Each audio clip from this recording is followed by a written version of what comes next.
en fait, ouais. Un centenaire qu'on n'a pas forcément envie de fêter, celui de l'impôt sur le revenu. 100 ans déjà qu'il a été créé dans des conditions rocambolesques, comme nous le racontent Bastien Delobert et Olivier Stambard. Imaginez l'impôt, non plus calculé sur le revenu, mais en fonction de la façade de votre maison.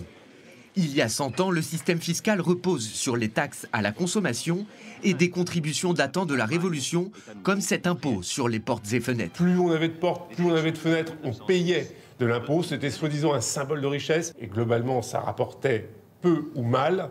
C'était complexe à gérer. Il fallait passer à quelque chose de plus moderne, d'où cette idée d'aller vers l'impôt sur le revenu. Ministre des Finances de Jaurès, Joseph Caillot mène la bataille de l'impôt au Parlement. Débattu pendant 5 ans, sa loi déchaîne les passions et aiguise la plume des caricaturistes. Les humoristes ont montré les fonctionnaires des finances et du fisc utilisant un pressoir pour que le pauvre citoyen français puisse cracher ses pièces d'or. L'affrontement politique tourne à la campagne de dénigrement contre Caillot. Articles et caricatures inondent la presse.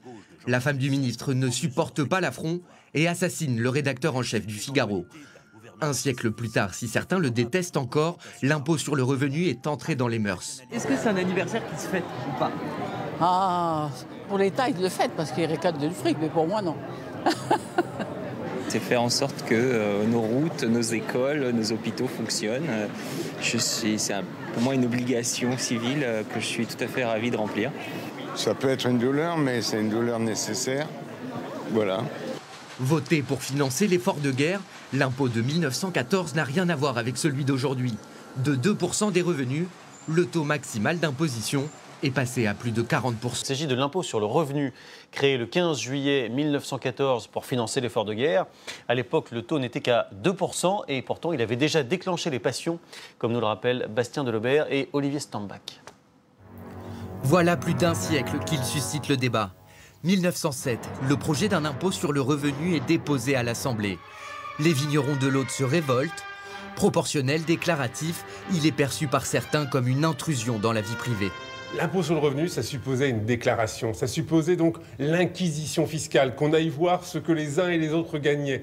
Et en France, pays de tradition paysanne, aller regarder au fond donc du foyer ce qu'on avait gagné dans l'année, c'était quelque chose de très difficile.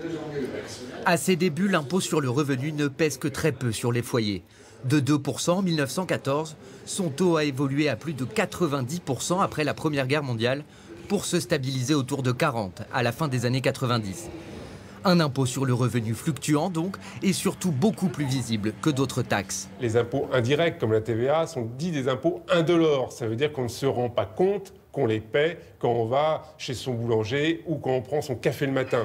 Le poids de l'impôt sur le revenu est bien moindre que celui de la CSG et il rapporte 2 fois moins à l'État que la TVA.